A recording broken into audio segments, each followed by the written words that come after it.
You're listening to Radio Kidnappers, the voice of Hawke's Bay. This is a program called The Wonderful World of Wardini Books. And as always, my pleasure to have in this studio the wonderful Lou from Wardini Books in Havelock North, and you've got your other branch in Napier. Yeah. And two great shops to go in. I've been into your shops a couple of times, and lovely staff. Yes, absolutely. Very helpful. We're really lucky. Yeah, it's a great team. Is that part of the job, that you have to be an avid reader when you get a job at your place? Yeah, we really had two stipulations. You had to be a passionate reader and be able to talk about a book. And you've got to be a nice person. You just got to be a kind person. Yeah, absolutely. I suppose it's like working in a wine shop. You have to know your wines. You've got to know your books. So, because people are going to ask you questions and they're going to say, there is this new book out. We don't know everything. No, of course not. We're not fully informed of every single book that's coming out because there are thousands of them every month. But we're pretty good. Are there any genres of books that you don't personally read? I'm not very good at the sort of historical fiction, all this not Broadchurch, that was really good. What's the other one I'm thinking of? Bridgerton, that kind of thing. And Downton Abbey, I'm not really remotely interested. So you delegate that to someone else, so you're going to read those ones? But then occasionally I will make myself pick up a book of that ilk, just because I'm not interested in it, and see if I'm wrong. And sometimes I'm wrong. Well, sometimes go and watch the movie, and then you can just pretend that you read the book. Anyway, we've got three more fabulous books to look at today. Let's kick it off with a book called To Paradise, and look at the size of it. Look at the size of it. This is the proof copy, so it's not, but it looks very similar to the real one that's now in the shop. So this is Hanya Yanagihara, and she is most famous for the Booker shortlisted A Little Life, which a lot of people said was harrowing and amazing and all the things. And because I knew its content, which we don't need to discuss now, I didn't read it because I thought that sounds a bit too traumatising for me. So when this one came out, I thought, oh, good, I'll give this one a go. And it's sort of separated into three novellas almost, although they're long enough to be novels in their own right. And we've got Washington Square in sort of Victorian, an alternate Victorian New York. I'll tell you more about that in a minute. And then we go off to Hawaii in book 2 to Lipowauanahele, and then book 3, Zone 8, which is in the future. So in Washington Square, and all three books feature men called Charles, Edward and David. But they're not connected. All right. So don't search for a connection when you're reading them because you won't find them. But she's saying something about those colonial names, I think. Yeah. So in the first one, Washington Square, David lives with his father, and they are the Bingham family, and they are very famous, moneyed people. Sounds very English, in New York. Bingham, doesn't it? Doesn't it? Well, it's a bit Jane Austen, isn't it? From Pride and Prejudice, there was Bingham family in there. And the alternative history part of it is that New York is a free state. So they have seceded from the rest of the United States. And you've got, after the Civil War, a very reactionary state still down south. But then the free states are very liberal. And so arranged marriage is a thing for the nobility, the moneyed people. Indeed. But gender's not particularly bothered about. So if you need to marry off your son, you might marry him off to another man or another woman, doesn't matter. So in this one, David's father is trying to marry him off because he's getting a bit long in the tooth. And I think he's fallen for people before, and he seems to have some kind of nervous condition, and his father's a bit concerned, so they're trying to arrange a marriage for him. And he meets this older man who's quite interested in him, and he's a nice guy. But then he meets, accidentally, someone from a very much lower class and falls head over heels and tries to conceal this from his father, and it's all very complicated. So it's about his relationship with his past, with his father, and really just trying to find his paradise with Edward, this chap that he's met. And it becomes quite complicated, and it's beautifully written, and it's meandering, and I liked it. And then we go over to the bit that it's the second part, which is more modern day. It's in is it in the early 90s? So we're thinking about when the AIDS epidemic was at its height.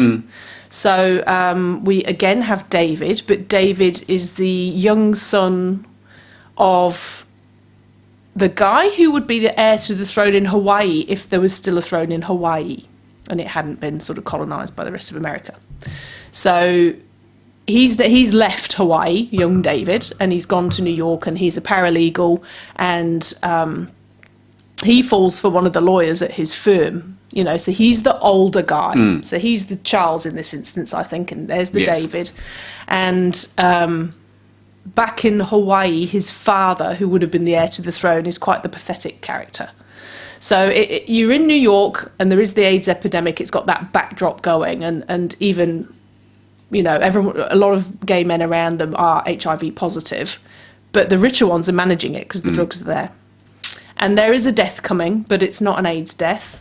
And it's about how these men all sort of support one another through that.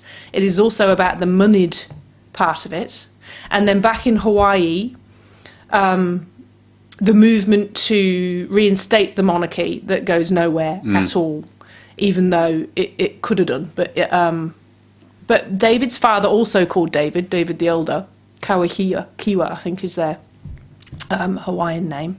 He's the most pathetic character. He just basically just lies down and sleeps and waits for things to be over. And he's kind of had David accidentally, you know. Yes. And David's the one that's grown up and just left. And then by the end of that, I wanted to strangle David the Elder. And I haven't read part 3 yet, which goes into the future. So I'm not entirely sure what's happening in the future, so I can't tell you much about that. But what's a massive undertaking, and I think there are central themes that wind through it, but a lot of the talk, there's a lot of sort of slight controversy, I think, about this author, because she's a woman, but she quite often writes from the perspective of a gay man.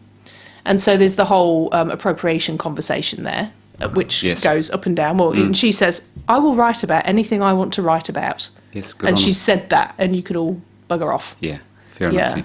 So it sounded complicated. And I wonder, when you get to the end of that third book, will you look back on that book and say, oh, yeah, I can just see how it weaves together? I mean, what you were saying to me sounded like the same story, but in different time zones. So are you stitching it together and think, oh, yeah, I can see where it's going? Or I can see where it's been. I haven't done that yet. That's the interesting part. I really quite like the Victorian part and the characters and the way that she explains the passion of this David. And, you know, and when you find out why he's had these nervous episodes and stuff, and you're like, oh, okay, this is quite a complex sort of mental situation.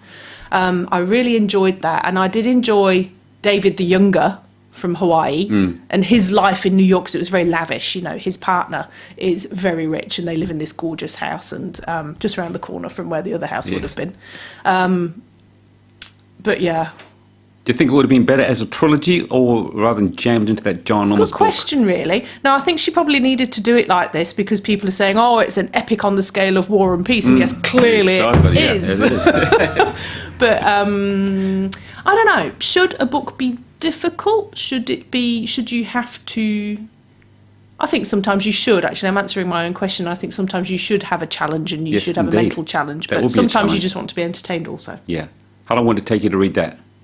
Well, actually, once I sat, because I had a couple of days where I wasn't very well, so I stayed at home last week, and I just sat on my backside and read it. So I think it's not the sort of book you can think, oh, just read a chapter before bed. You need to sit down in chunks of at least an hour. Is it a page turner? Not in the same way as a very plot-driven novel would be. It's not plot-driven, it's person-driven, it's psychology-driven. It's, yeah. Does it encourage you to wait for her next book? Not personally. And I won't read A Little Life, I think, So. What would you give it out of 10? It's a really difficult one. I don't think I can answer that question. I think, like you say, you know, once you've come to the end of the third one, which I probably will at some point go back and read, but I needed a break from that irritating David, then you're just, you know, it's one that you're going to sit and chew over for a bit. Yeah, fair enough. All right, let's talk about Loop Tracks. Loop Tracks is much easier to talk about, isn't it? So what does it remind you of? It reminds me of that sort of spirograph. But it could be rubber bands just thrown on the table. It's meant to remind you of the spirograph. Yeah. Absolutely it is, because the spirograph comes up in this book.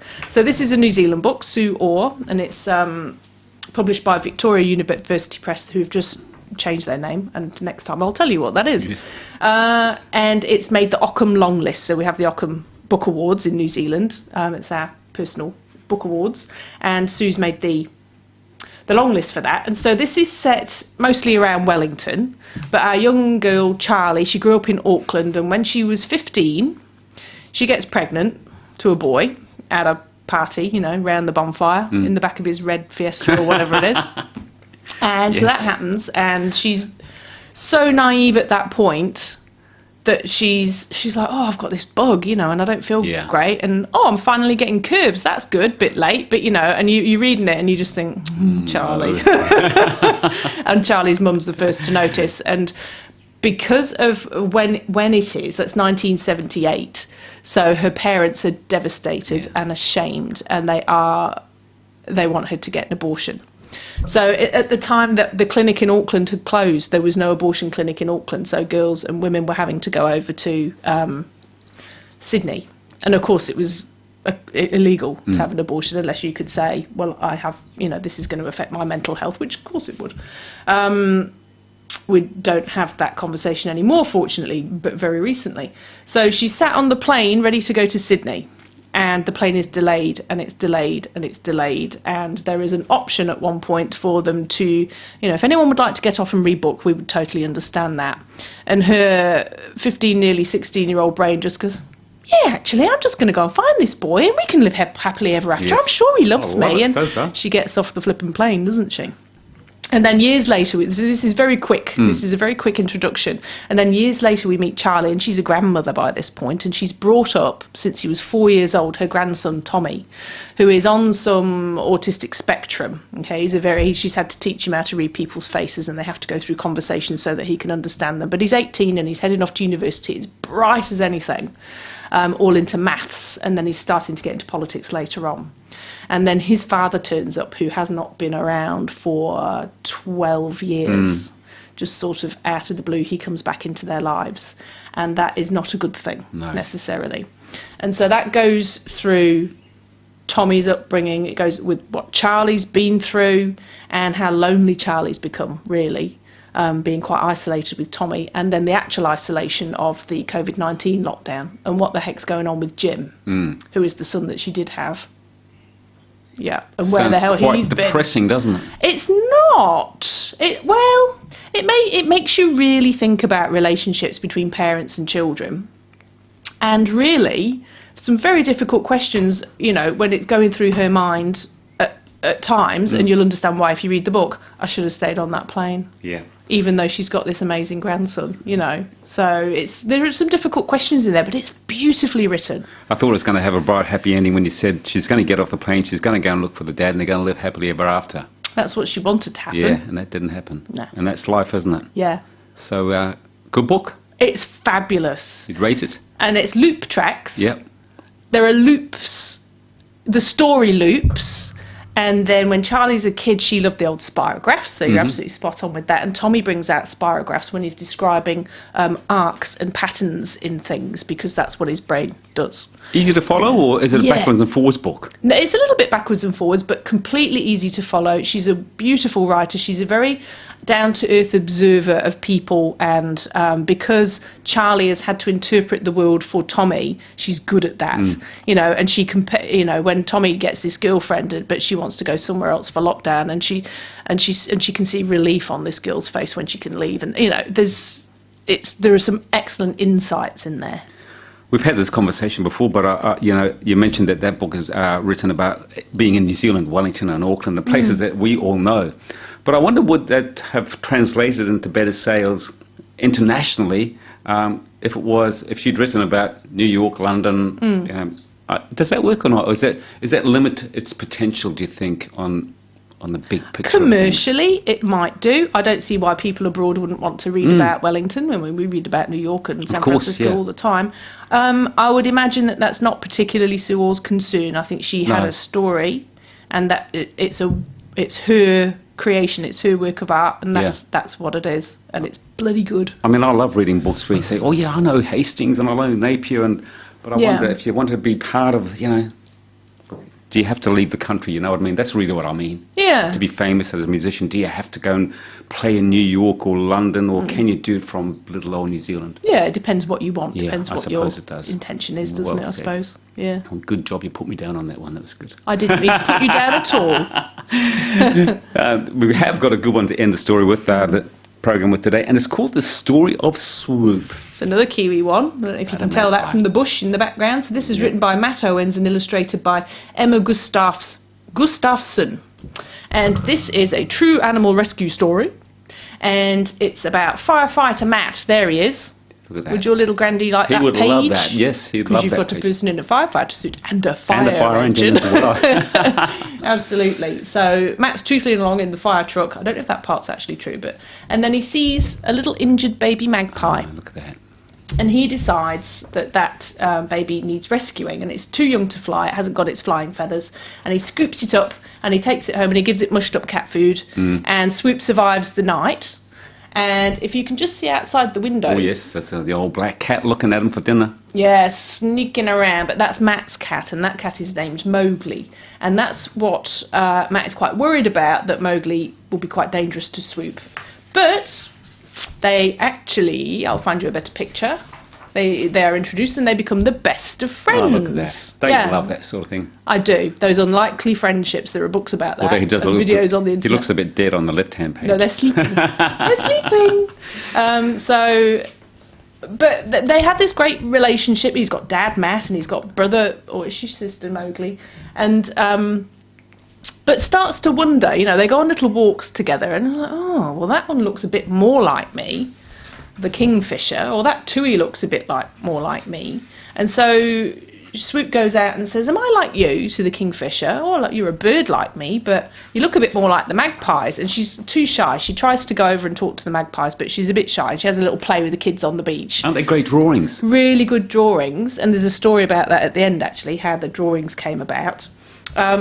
Oh, look at the dolphins. I noticed that. I was so absorbed in the words, I hadn't noticed the dolphins in the background there too.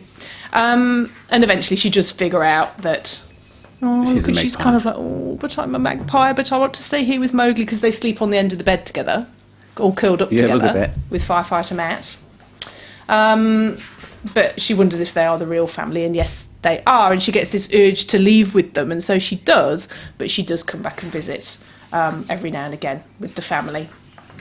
And there's a real-life picture of Mowgli and Swoop.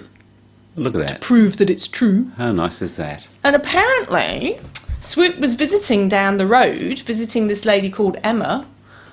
So Emma knew all about Swoop. Matt didn't know that Emma knew Swoop, but Emma's an illustrator. And so they teamed up to write the book, because they know all about it.